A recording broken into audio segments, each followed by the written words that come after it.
I told you this right after we got out of the showing Hmm. at the Oak Park Black Film Festival. Yeah, I loved your movie. I loved your I film appreciate that, man. so fucking much. Like, by the way, you can curse on this pod. We don't care. Like, I'm not trying to monetize this. It's all good. But like, Oh man. I love it so much, bro. Like, I texted, like I said, I texted Quinn like right afterwards. I'm like, you got to see this shit. I texted like some other of our team members who like love film and love like just like visuals. I was like, you gotta see this. This is a Yeah. beautiful story. It's so well told. Mm. So for everybody that hasn't seen it or doesn't even know It exists. who the hell you are, like, Right. I mean, can, I feel like that's a lot of people. I think it's but yeah, give billions us, of people in the world that don't know. bro. And it's gonna be short. That's not gonna be happening for very long. But like, talk to me about who you are. Like, give a little bit of your background and tell us a little bit about the movie. Like, what is it about? Okay. Who am I? So yeah, so my name is Tari Wariebi. Writer director, based in LA now. Originally from Philly. Um, yeah, man. First generation Liberian and Nigerian. I didn't always know I wanted to be a filmmaker, so I'm not one of those like kids who had like a Super 8 camera when they were a kid, or like was like doing this stuff. Like weirdly enough, my parents had an anniversary. I think it was like their 15th, 14th year anniversary or something like that, because we wanted to get them a gift. Me and my sisters, I was gonna get them a gift, and we figured because they always like threw parties and they always did things. I would get them a video camera. And my parents are not tech savvy. My dad's Nigerian, my mom's Liberian. Like they just started texting in the past like few years. Yo, And even then they text like very simple stuff like I love you, call me, like very like very all lowercase, all that stuff, right? But right, exactly. So we get them this camera, they don't know how to use it, and we end up having it in the house. So around maybe I'm like in eighth, maybe ninth grade at the time.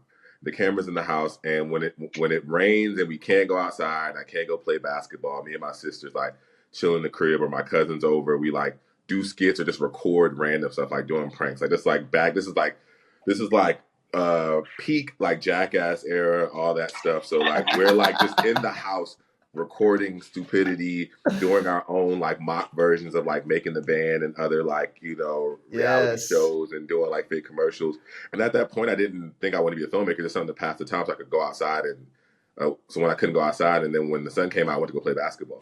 So I was, I wasn't thinking like, oh, I'm going to be a filmmaker. I just thought filmmaking was like, a job that like just like corporate, or almost like Mm. how like you see like white old men at a construction site working. You're like, oh yeah, just films are just made by like older white men who just like understand the world, or just have this thing and they just make them and they manufacture them for every type of people on earth or something like that, right? My journey to film was like later. Like I didn't find film till I was in college.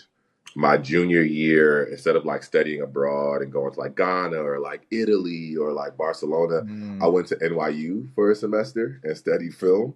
So I graduated from Syracuse Whoa. University undergrad, but I did their Spring at Tisch program, and that was my like first real exposure to like filmmaking, where people say they caught the bug. Like I would say that was pretty monumental for me. And I always tell people my first day of film school was the first day Obama got sworn into office. So I remember being in the dining hall Oh and wow. watching him being sworn into office, and I was like getting ready to go into my sight and sound class where we were shooting like 16 mil. Wow. And so that's like my true beginning of saying like, hey, I want to see what this film thing doing is like parallels like his stepping into like Mm. presidency. So just to kind of give you kind of context. So once I kind of picked that up, man, I took to it.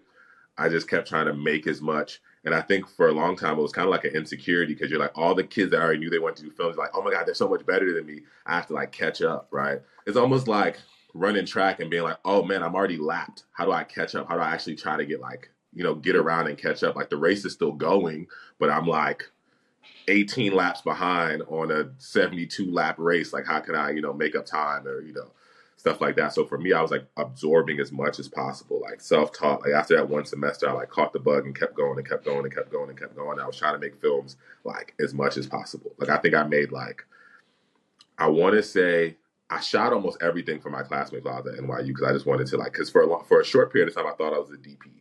And then I picked up this Making Movies book, Sidney Lumet's book, and that was like, I was like, oh, I don't want to be that. I was like, I want to be this.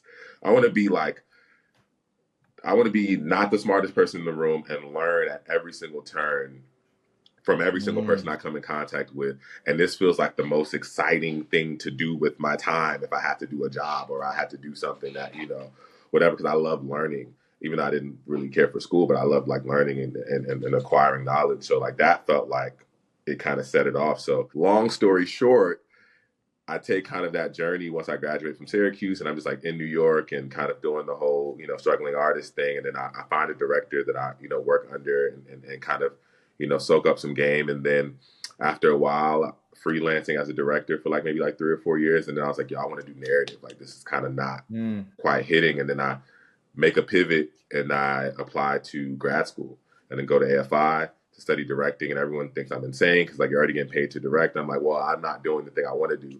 So, after being removed from college for 9 years or something like that, I'm like, oh, I'm going to school, if you will. And I just had a different approach to it. So I went and got my master's in directing. And this film, We Were Meant To, was the last project that I did while at AFI, like kind of your thesis film, if you will. And and it's just been a really fun ride ever since. And that's been like some time. So when did you start writing for this movie? oh man, we started writing. We Were Meant To. Do I get like the esoteric, like whatever answer, or like the? You guys I think writing when I was 7 years I've old. always been writing this movie my Yeah. entire life. No, we started in 2019. We started in 2019 and spent a long time just not knowing, right? Sure. This story kind of was a time travel story first about like Egypt and going back to Africa, and then that died, and then we sat around and it was really liberating, man, to like start a process and really be honest about where you are. I kind of want to do this. I'm not quite sure. I don't know. And everyone around you going crazy, but you just having this kind of calm and just knowing like, I'll get there. I'll figure it out. And it'll be crazy because one day I'm like, I don't know what I'm going to do. And then like 3 days later, it came to me. Like, okay, let's keep flowing. So it was a very organic process to get the story out. And whoever, a lot of my friends, man, I attribute a lot of the success of the story on a script level and even on a production level to just a big tribe and community of people who like would just listen to me and say yes and help me. There was so like anyone that I trusted that I thought was a great storyteller or had something to offer, man, like if they had the time, I was like trying to pitch and like formulate and walk through this idea because it was like certain parts of it I can't quite.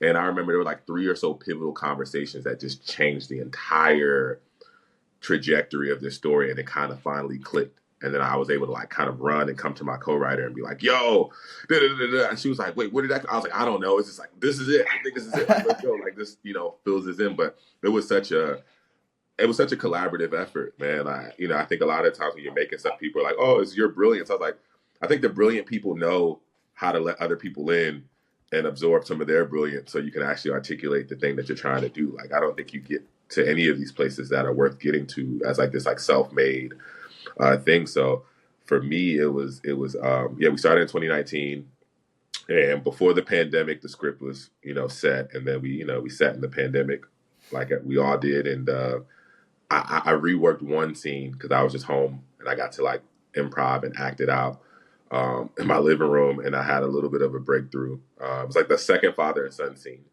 And then that once I was a did big scene. that, I was like, okay, I'm done. I'm not touching it. So then we just waited until we could shoot it. We shot it in March of 2021, and then we premiered. We delivered it in summer of 2022. We premiered it 2023 at Sundance, and then now we're just taking a ride. And I met you guys on the journey. I'm really glad you talked about collaboration because I watched this one interview that you had with it looked like your old like AFI classmates, and your DP was on there too, Veronica, and I loved all the insights you guys had dropped in there. And Quinn and I talk about this all the time. It's like finding like the perfect collaborator. Like Quinn, like I always tell people like Quinn is like my first love. Like truly, like we're both married, but like that's dope, man. like we found each other like, and we were actually like reflecting on this yesterday about like how do we end up here like knowing like we would work well together. But and so we always see like everyone that we interview, whether it's real estate or like in the restaurant world or even like now like in the art scene and in the creative space, like collaboration is like the key to Oh, going yeah, far and like doing some dope yeah, shit. So like yeah. I want to know about like what's your process in picking a collaborator, Mm. and what does great collaboration look like? Like how does it Oof. feel? Mm. Wow. That's a really great question, man. I've been lucky. I think I look at collaboration to be almost synonymous with like communion or like community. Mm, So there's a particular level of intentionality that I think I'm looking for, right? And when I say I've been lucky, and I've forged really great friendships, really great relationships, really great people who, because your friends are people you don't like, no one's forcing you to be friends with whoever you're friends with, right? You get to actually choose them, right? yes. And I have so many deep friendships, right? Where it's like, like you looked at Quinn and say, he's, my first love. And I look at, one of my best friends and I'm like, yo, I love this man. Like he's taught me so much, like our relationship. He's one of my favorite collaborators, right? And we don't even make that much art together. I've maybe shot a few music videos, but we just like we share ideas, right? There's a sharing of ideas. Like, we'll read a book and talk about it, right?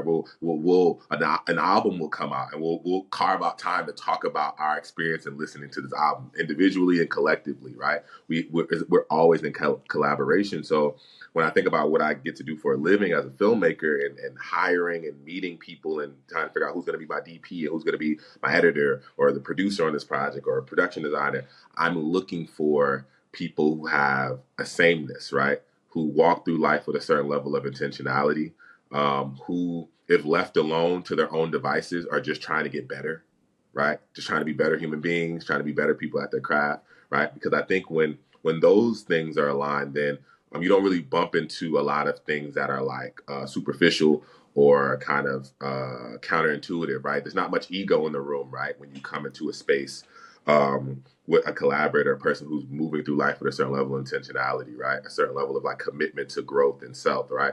And you can have conversations about life, right? They're trying to live a full life. So a lot of the times, even, going through film school, a lot of my friends would be like, wait, why are you working with this person? Like, you guys seem so odd. Like, it's like, you're from the big city, you're from a small town. Like, what could you guys have in common, right? You're from, the far, he's from the far east, and you're from, the East Coast. Like, what's going on? And I would just be like, hey, man, it makes sense, right? Because, a big part of, like, when you break bread with someone, you sit down and you talk about, like, for me, I go through life, like, my desire is to connect. My desire is to understand. My desire is to impact everyone that I come in contact with, like, positively, right? Those are things that I lead with, right? So when you sit down with people and I'm trying to get to know people, like I'm trying to find out who these people are, right? And try to figure out, like, what is the thing that keeps them going, right? What's the thing that gets them up every night? And I think, or gets them up every day, right? I think for me, when I think about collaborators, it's the same thing. Like why are you doing this thing? What gets you excited about it? What does your life look like, right? Like, what do you actually like, beyond the film thing, right? Because this is a privilege, right? It's a privilege. It's an artist expression, but I could also make films by myself with the phone or whatever and just like get them out, right? But it's a privilege to be able to do it at the scale and the level that I'm getting to do it at and the places that I aspire to go. So I have a particular grace that I come to this with, right? Because it's not, so when I find people who I recognize that same thing in them, right? That level of grace or consideration or, just kind of holistic worldview, who are willing to come and share who they are. Like, I love that, right? And who have a genuine commitment to the thing that they're doing from a place of love. Like, I love doing this, right? Like, all the films I make, all the things truth be told, like, all of it is about love. Like, it really Mhm. is, right? World building, all that stuff aside, like, at the end of the day, like, I think my work is seeking to examine love or lack thereof love, or people vying for love, people opting into love. That's always at the core how people respond to not having it. Like, those are the things. So with collaborators, it's the same thing. Like, if I had met you, Quinn or whatever, and we were talking, you said you had a 3-month-old. I'm like, oh, let's talk about that, because I want to understand, like, how you feel about that. Like, it's going to help me understand you as a person and understand the integrity you move through life with, how you see the world. And those are the things that are going to matter, because our jobs are so interpersonal. You know what I mean? Like, so much Cool. of it is interpersonal. When you get to a certain level, like, Yep. everyone's pretty talented, right? But it's like, who can you be in a committed Who relationship can you be with? like human with while going through that? Exactly, right? Who can you Yeah. be in a committed relationship where you have what I like to call creative intimacy, right? Which I think is like, Oh wow. I like that term a lot. Oh my god, I'm gonna put yeah. that on a t-shirt. I need that. Hey, send it to me. I'm a large. Yeah. So for me, it's like, who can I literally, talk to and say, yo, I don't know. Actually, I'm scared. I got to figure this thing out. Or like, actually, because right now, let's take the lead with you. And if it switches, we can figure some stuff out. Or we can both come to each other and be like, whew, what do we just sign up for? Okay, we got to figure this thing out. Okay, let's commit to that, right? So I've been fortunate to find those type of relationships. But those relationships were formed in my friendships. So it's kind of like I knew I got lucky when I was having to really make these big choices. I had enough great relationships and friendships and fostered, great connections around me that I had a reference board. Like, Yeah. my best friend Mark is like a musician, but like if I'm talking to someone, I'm interviewing a production designer and we can't have a particular conversation or they don't, have a certain level of like enthusiasm, we can't. I was like, oh, well, it's like, I talked to my friend who doesn't do this thing that we do, but we're able to still, as humans, connect in this particular way, right? It's like, oh, if that's not there, then it's going to be probably harder to collaborate once like the work gets there, right? Once a disagreement happens, right? Like disagreements, I'm not afraid of disagreements at all. Like I think if you choose the right collaborators, they bring you closer, right? Because you're both actually trying to get at the intention, right? You're both centering like, oh, what are we actually trying to do, right? It's not like a he said, she said, or he said, or how could you, it's not that. It's like, okay, wait, let's get realigned with the intention. What are we trying to do? Okay, I got it.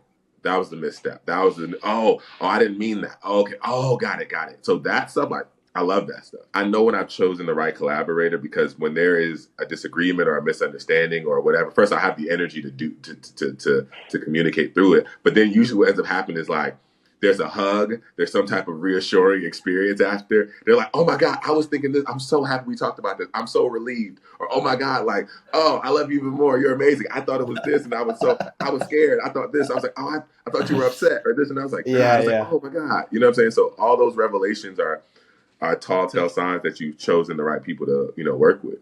That's awesome. Yeah. That's funny you say that. That's what Josh and I have found with running this business together is like the number one thing we look for in clients now is like, who do we actually want to work with? Like product and service aside, what people do we like to work with? 100%. Exact same concept. 100%, man. And I'm fortunate to be in a space where I have that, luxury and privilege, right? Because when you're first starting out, you're just like, whoever will help me, help, please. Yeah. I don't want to do it alone. Right. Like, I'm already not getting paid. I just need help. Like, I don't want to be the only person in my credits. I don't want to be. Yeah. So you kind of have to navigate and learn personalities. But even those moments and those times are valuable, right? Because some of my least favorite collaborators have helped me make things that have gotten me to be able to work with my favorite collaborators, right? And you also learn, how you show up. And, people like to believe, and I'm one of those people who are like, oh, I can get along with almost anyone. And I'm like, I can. But also, do I want to, right? Right, that's a real thing because I'm incredibly easy to get along with. But do I want to actually get along with? No, there's some people I'm like, oh, I can meet this person. I'm like, I could get along with them. I could work with them. Yeah, there's but a it struggle. would put a lot more strain on me and effort and it's energy that you could be putting towards the project. Exactly. So a big mandate for me in a lot of my relationships across the board is like there has to be a certain level of ease. Right? Because the outside forces will make things hard. But if inherently there's an ease that exists between how you and I communicate, exist, enjoy each other's company, just are around each other, I like our odds. The work will follow. Against, the good work will follow. Exactly. Like I like our odds against anything. Like I tell a lot of like my mentees or people that I work with, man, I was like, the product is the product, right? But if you are very much starting out, your focus should be the process, and the better you get your process, it will inherently impact the product. And at some point, your process will get so good that you'll be able to actually exactify your product in certain ways, right? And how that thing will turn out, and you'll be able to know how to, right? And it will immediately impact the thing that you're making. You'll walk away from set and know that I got 70% of what I intended. I got 80% of what I intended. I know it's there. I know it's good. I know it's functioning. I know I know this film is operating as such, right? So your job, I think, a lot of times when we're starting out is to really fine process, because that's the thing that sustains like longevity, right? It's like actually, and your natural gifts are your natural gifts, so you'll do those things regardless, right? But if you're building and grooming a great practice, like the product, like your upside is infinite because you can continue to get better. You can continue to get better. The product will continue to be impacted, right? And that makes you a lot more malleable, and it makes you a lot more adaptable to, you know, different circumstances. So yeah, if I can ask a question specifically about We Were Meant To, yeah, for sure. one of the coolest things, I want to know what your inspiration is behind using like a fantasy or surreal element to tell a very real story. What's your inspiration behind? I don't know if I've been asked that question in such a way, because I'm like, because you know, you've been doing the festival run, so you think about like your generic answer, like, oh yeah, it's, you know, it's and I was like, oh nah, I don't think, cause to tell this story, my inspiration was audience, like people, like I think about my community, my village, right? Black people, white people, the world, right? I was literally like, okay, there was a legit moment where I was like, okay, what do I actually want to say about what's happening in the world right now, right? And this is like pre-COVID, right? This is pre-George Floyd. This is from like Oscar Grant up until, right, at that point, right? I was like, what do I have to offer the world as it relates to what's happening, how I see the world, how I view the world, and then who am I giving it to? And like, who am I gifting this to, right? Because you can give somebody a gift, and if they like it, they'll share it with whomever, right? But the gift is specific, right? So I was like, okay, if I'm speaking to us, my community, they know a lot. They've seen it, right? It's not enough to just like depict the truth, right? That is depressing, right? I was like, how do I really get to them in a way that's fresh, that's nuanced, that really cuts through the noise, but lets them know that I see them, right? I see their hunger for new. I see their hunger for hope, right? And the things, you know, like I said, I'm talking to my friends, I'm talking to people, I'm trying to connect. Like I always ask my friends and random people how they feel about films and things that are popular happening in the world. Not to just kind of, you know, wax poetic or be like an elitist. I genuinely want to know what the audience is feeling about the things that are coming out, right? Like I don't read Rotten Tomatoes or movie reviews, right? I talk to people, right?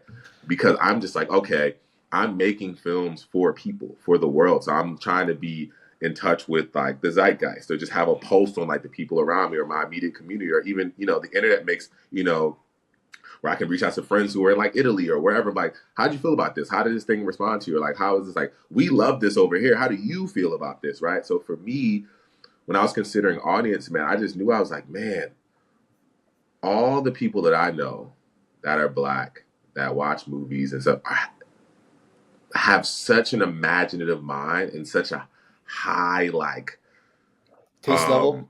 Yeah, just a high taste level and just like understanding of like, very sophisticated. I think, yeah, when you think about like media, right? It's like we grew up and it's like there's not that many coming of age stories that center like, you know, Black youth, right? And for every like one, you know, Inkwell or, you know, The Wood or something like that, there's like 30 American Pies, right?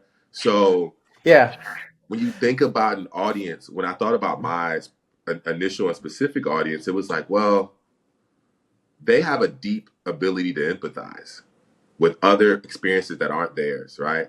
And their reality is their reality. So now my job as a filmmaker is like to know what's out there, right? Like there's so many filmmakers that come before me already. The Spikes, the John Singletons, the Barry Jenkins, the Ryan Coogler. I love their work, right? They've done a lot of work. And it's like, okay, if I want to contribute, then I have to push myself further, right? I don't have to just like regurgitate or like imitate. I was like, I have to push myself further. And in order for me to do that, I have to look at the audience and be like, oh, well, they know this stuff already.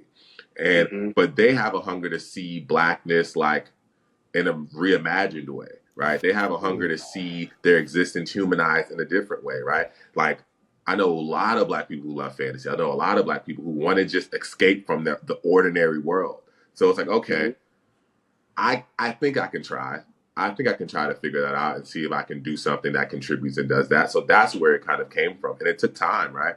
And I had to do research and I had to like have conversations and I had to see that, you know, the Toni Morrisons of the world, and and Octavia Butlers, and these people had started doing that, and people responded to it, and people cared, and it had a particular response, right?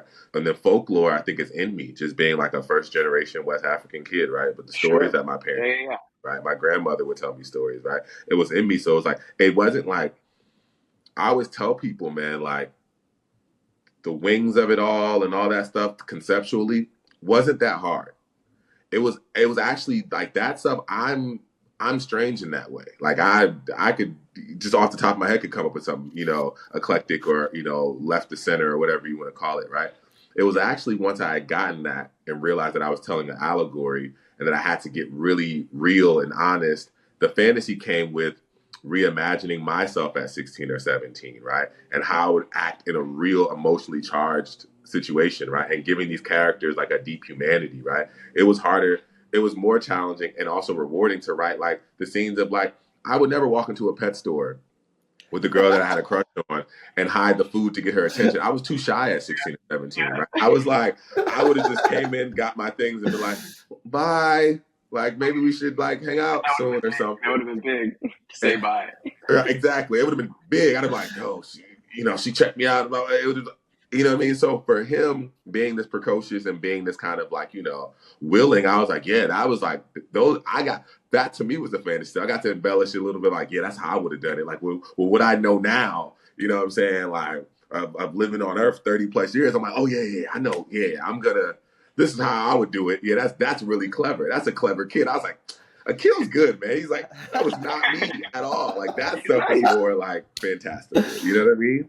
That's awesome. That's awesome. When we got to spend a little bit of time after the showing, we talked about the ending, and I don't want to spoil it for people that haven't seen it yet, because I want everybody to see this and have their own experience with it. But we talked about the idea of hope and like how that was such a driving force in the creation of this.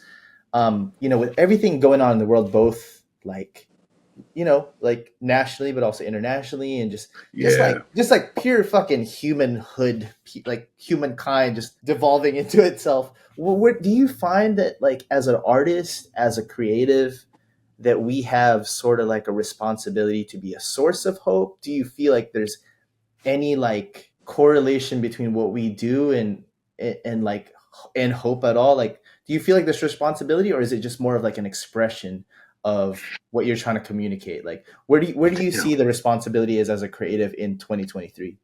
Oof. All right, so that's a good question. So I'm going to give you my answer. Yeah. My personal answer. I feel a deep responsibility. So I feel like everything is connected, right? Like sometimes we need separation, we need distance, we need space, but I think everything is connected, right? So for me, not only is my art an expression, but when I go and sit at the desk and write, I do take on the responsibility I have to myself, to be honest, to be truthful, to be, to dig deeper, to operate from this place of love, right? And humanize the thing that I'm doing, and also having a responsibility, like, what am I trying to say? And if my end goal is to offer it up to millions, hundreds, thousands of people, whatever it is, I got to be responsible. I got to take care of them in the process, right? I got to show them based in my diligence and my skill that they can trust me, right? And my hope is to express a view, an opinion, right? Or start a dialogue or a conversation, right? That's my responsibility, and that stuff excites me. Like, I don't shy away from it, right? Like, regardless of what happened in the pandemic and what we saw, you guys were going to get, we were meant to. It was necessary, right? It gave a larger audience the willingness to receive it, right? It satisfied people watching it, their need, like, oh man, this is so timely. This is like, if you are operating from where I've just described, I think you will find yourself making work that is incredibly timeless, right? So it will always feel right on time, right? But I think there are other artists that exist that just say it's how I feel, it's what I want to say. I don't have the responsibility, and they're not wrong. We're just different artists, right? And their work will have a particular type of impact, right? Their work might not stand the test of time, right? Their work might be heavily critiqued for its inability to relate or truly connect to people, or it might feel superficial, right? You think about, just look at music. the artists who we believe make timeless music versus the artists that make music of the now and we'll forget about whatever it is, right? People still listen to Lauryn Hill's album. People are still profoundly connected to that. And she's never amassed anything as large as that, right? She's never amassed anything as impactful as that, right? But then there's artists who are on their 10th or 12th album and you ask someone to name all the titles of the album, they wouldn't be able to, right? So it's like, is that a shot at the Drake album? Is that a shot at the Drake album? No, man. There's so many. That's my shot at the Drake album. Look, nah, man. There's so many prolific artists, right? In music and art and foundational arts and the visual medium and all those things. And I aspire to be prolific, right? But I do understand like the things that I'm trying to make require time. They require incubation. They require love. They require me showing up as the person day to day, right? I have to embody the things that I'm trying to like manifest in the visuals and the script. Like I have to be a loving person, right? I have to listen better, right? I have to be a better human being trying to make work that betters an audience. Like I can't be a walking contradiction. So I think, and that's what I mean by things being really connected and how I see it. So like my responsibility is to be, to treat people with a certain level of humanity, right? So then when we receive the news of inhumane things happening, right, I'm in touch with what that actually means to me. And I understand that I might need a moment.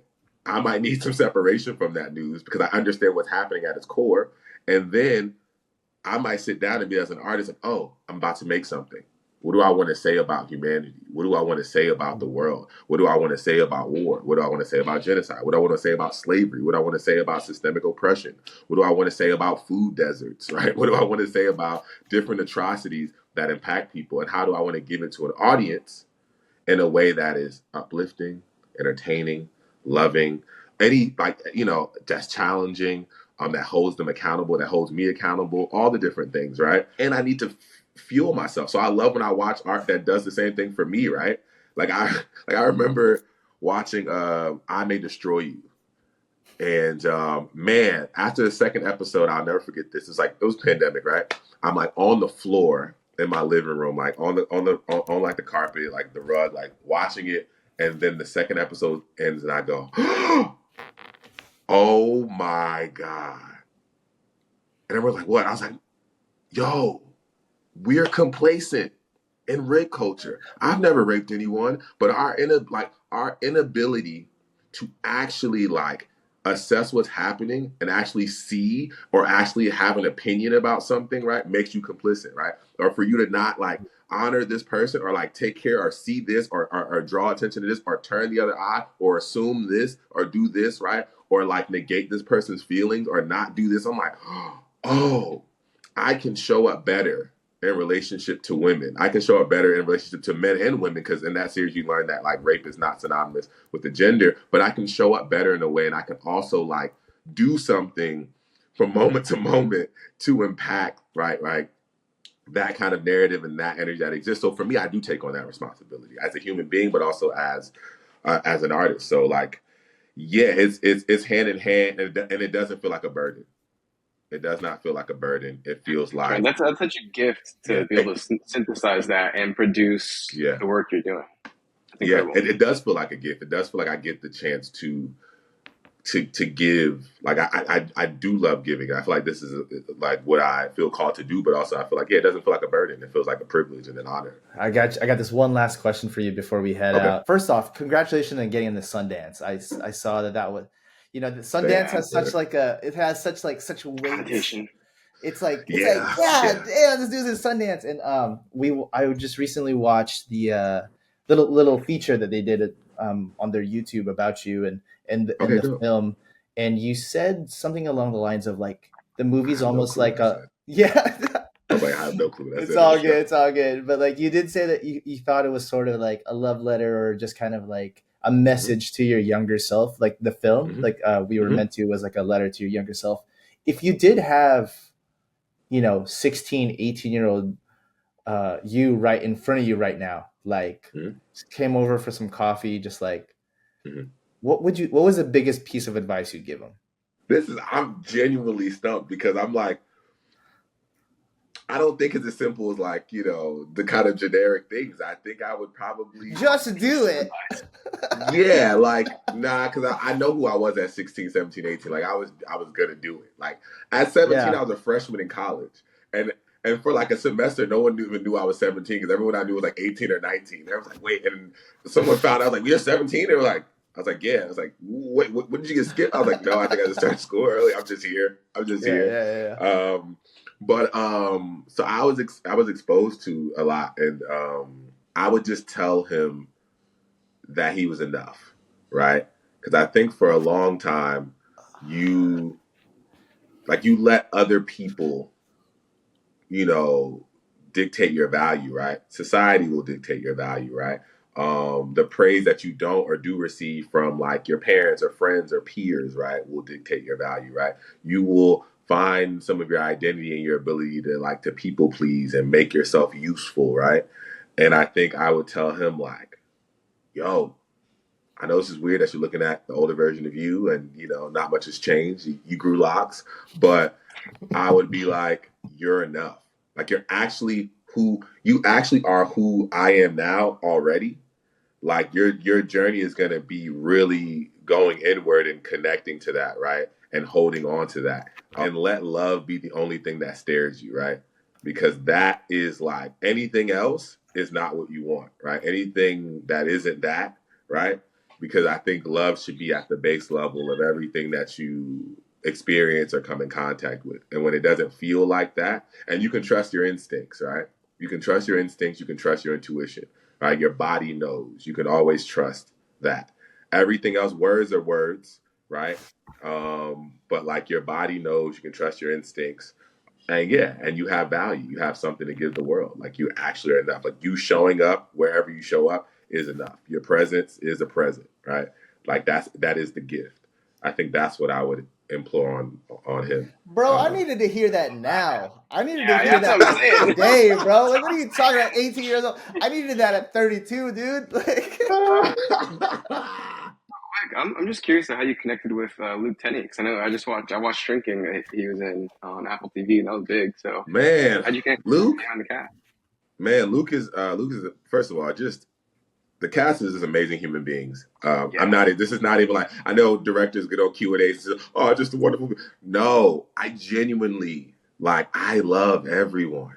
I felt like they gave me a gift and they took care of me in a way that I feel like forever indebted. Right? They took this thing and they elevated it somewhere. But these are beautiful human beings. Like I was literally just texting Tim before we got on this, podcast. Like I literally, I have to go have lunch with Sky. Like I just everyone is amazing. Like Eamon has been like, just like a big brother figure to me, a mentor, man. So I think like it's just everyone has the film is like the thing, but it's like the gift that keeps giving.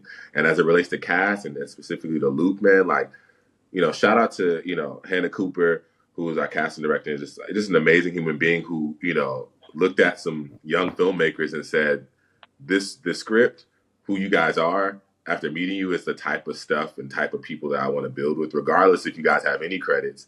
I believe in this, and I'm going to use my relationships and call agents and call, people and managers and tell them about this really great story and try to bring you the best cast. And she loved Luke, and she sent me his materials, and I thought he was great. And we met. We literally just met. We sat down on a couch in an office and talked. We talked about life. We talked about love. We talked about romance. We talked about him traveling to Chicago. We talked about food. We talked about everything, because for me, it was really important to get to know who these kids were, right? It's a coming of age story, right? I'm not asking you to be anybody but yourself, right? So I wanted to understand, I wanted to understand who you were at the core. And then Luke is just like, man, when you meet him, man, he's just like, his presence feels like a big hug, right? And it was like, yeah, man, I felt like when I met him, we hugged, we spoke, but also like just his presence always felt like a hug. So for me, it's like to see everyone after this project was shot go off and just shine so bright. You feel this like sense of pride, right? Like I'm so proud. And I imagine it's almost like, it's almost like having a kid, right? But it's like, you look at them and I'm like, I remember the trailer. I remember he posted the trailer. I think I don't know what I did. I like text him, send him a voice note, and I'm watching the show. I'm just like, yep. Look at him. I was like, I was like, the world sees him as an adult now. I can't cast him as a kid anymore. Yeah, Like, he's an adult. But it was like, it was just like, but when you make something with so much love and everyone is so kind of like in it, like the success is transferrative, right? Like my success, his success, like it's a shared thing, right?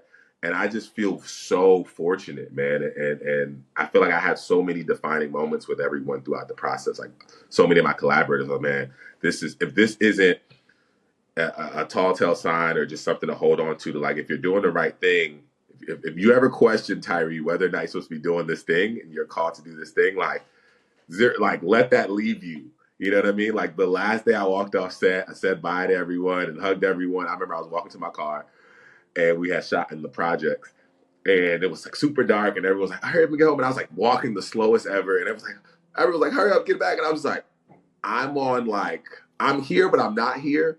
But I'm also like realizing that like up until this moment that, you question that thing. Like, can I do this thing? Am I supposed to be doing it? And I was walking away from the set and I hadn't seen the single edit. I saw some dailies, whatever it was, but I knew we had made something special, but I also knew that this is what I'm supposed to be doing. Yes. And I was like, I'm never going to doubt that again. And I'm the person to do this. I'm the one to get the job done. This thing is going to ask a lot of me, but I'm built for it. And that was like the thing. And I was like, oh, I'm signing that contract. That's what it is. And when I got in the car and drove home, I never thought about it again. I never thought about, and that's been years now. I never thought about whether or not this is what I'm supposed to be doing. I was like, okay, I'm committed. So I just got to get up every day and get better and better at it. And getting better and better at it, like we talked about, is about me growing as a person and getting better and better at, just being a human and kind of on that road to, just to love better and be better. So, yeah. Incredible, man. Yeah. Thank you so much. I love your message of love. I love it. Yes. All that's to say is, Lenny Kravitz. Yeah. Man, I appreciate the time. Yes. I can count the amount of times I had like goosebumps just throughout this whole podcast today, just like with your message and just your energy. I'm just so glad that Quinn and I were able to get some of your time before you blow the fuck up, bro. So like, because your hours about to be much more expensive in the future, bro. I cannot wait. I hope our paths cross again soon, Absolutely, brother. I know. Man. Sacramento's dope, man. I'm trying to come back, man. Yes, please, bro. Like I told you, like I have all the food recs. I have all the food recs. I got all the ramen spots. Anywhere for food, so please. I'm gonna hold you to that, dude. Lunch on us next time you're up here. Yo, when I finish writing this next project, and I need to take a little like get the vacation, fuck up here. Yes, I'm coming up, and we're eating food for sure. Let's go. Well, man, thank you so much for the time. The film is We Were Meant To. Yes. Please check it out. Please find where you can see it. It's still having a great festival run. We're currently qualified. We've qualified for the Oscars, so we're starting that kind of campaign and rollout. Oscars, let's go. So hopefully, the voters vote in our favor, and hopefully that means we'll have a few more screenings in LA as we try to encourage people to come check it out. But yeah, we're playing all over. We've been playing in, I think, Hawaii, Denver. We're in Sacramento with you guys. Nigeria, and coming up soon. So it's making its rounds. I think we're in Estonia. So it's like it's making its rounds, and we should be on the festival circuit until like sometime next year. So awesome, man. We were meant to. If you guys get to check it out, thank you guys, man. This is a great conversation. Absolutely. Thank you again for the time, and for everyone listening. This is the Arrows Digital Podcast. Look out for the next couple of episodes. Thank you for the time, and we'll see you guys soon. Thank you. All right, man. Peace.